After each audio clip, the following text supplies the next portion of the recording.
Manuals.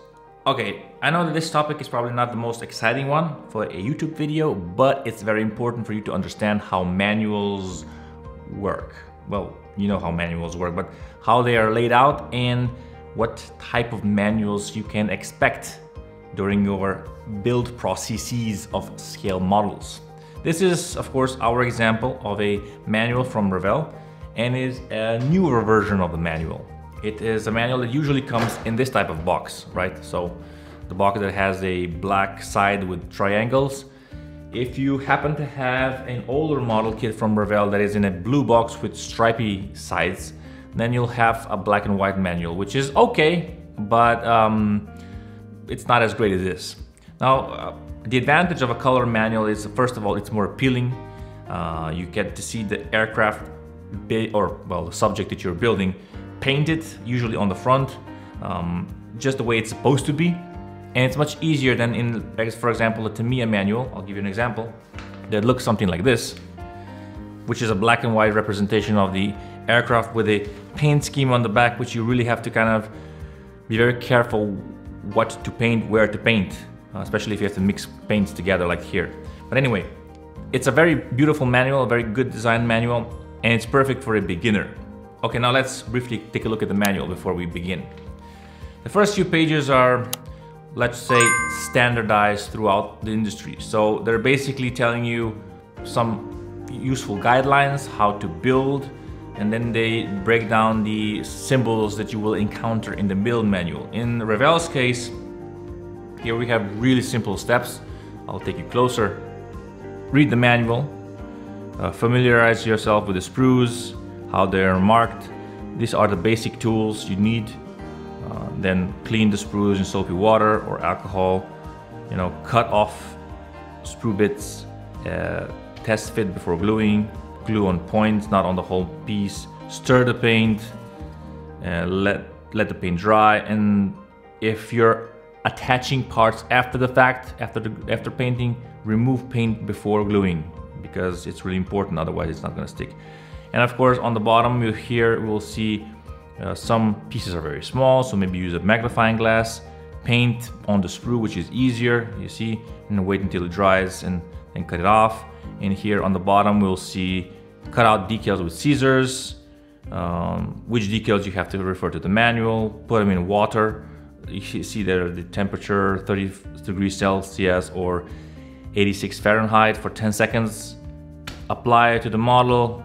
And then, of course, the last one would be just probably consult with friends. I don't know. Here we'll have a breakdown of all the steps involved. So it's a pretty self-explanatory usually in all the manuals, but here in Revell it's even more self-explanatory.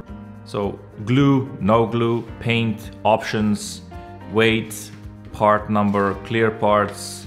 Then we have decals, apply decals, stick with tape, apply decal solution, and then clear glue. And this is not included. Then on the second page, it's also pretty common to see on most of the manuals, which is the breakdown of all the paints that you're going to be using, as well as the breakdown of all the sprues that you have in the box. Now this might not be very important in this particular instance because we only have 3 sets of sprues, but on some other more complex models, such as King Tigers or bigger airplanes or even cars, you'll have much more of these sprues in the box. So this is just a visual of representation of what is supposed to be included in the box. And if something is missing, then you can go back to the hobby store and tell the person there, hey man, I'm missing this sprue or this piece in this sprue or something like that. Also, sometimes in the manuals you'll see certain parts which are grayed or blued out, something like that, or blacked out. Although they are still present on the sprue, they're not supposed to be used in this particular model, so just be aware of that. Sometimes you'll have some extra pieces left over. Here on this side in this particular manual, you'll have a breakdown of all the paint that are involved in this build. Note that not all the paints are actually needed to complete the model. Basically, you all need 4 sets of paints, and those are only for the outside. So we have the yellow, we have the dark green, the gray, and the blue on the bottom. Everything else is basically for details, which we are not really going to cover in this tutorial because, again, it's a basic tutorial. I'm assuming that this is your first model. You don't want to spend a lot of money on it, so either you bought yourself a model box set that includes all these paints already inside the kit in a smaller form, or you bought the paints separately, but you only bought 4 the most common ones for the outside. And as you can see in this particular manual, paints have a reference letter to them. So in the manual you'll see, let's say here in the beginning, see this little flag symbol, it's an F. So this little F or A symbol here, these represents the paints that are listed in the front. A is this anthracite black matte and F is this dusty gray matte. So basically this is how the manual of Revell tells you what paints to use and where to use them. Also, the newer Revell manuals have a very clean design aesthetic with pointy lines to tell you exactly how things go together. And here we have an option whether to put the pilot on or not, because the pilot's seat is glued to his butt. So if you're putting a cockpit in, so here, see, you either put the seat with the pilot or just the seat, and we're just gonna go with this one. And all other steps are pretty self-explanatory really, and you'll see this as we progress throughout this build. On the very back of the manual, there's usually a paint scheme of the aircraft in question or the subject that we're building. Here again, it's a very nice representation of the paint scheme, and all the decals, these are decals, these symbols here, these are not painted on, but they are basically some sort of water slide decals, stickers that you attach to the model. So it's a breakdown of every single thing that is supposed to be on the aircraft, and it's not one-to-one. This is pretty big.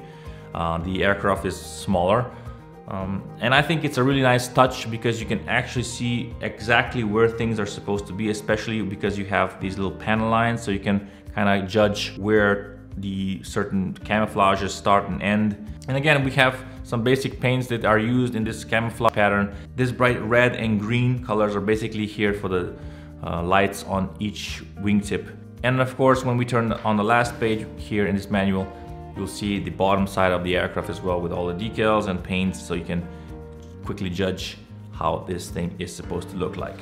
And this concludes this video. Join me tomorrow to see which paint we're going to be using and tools needed to complete the model.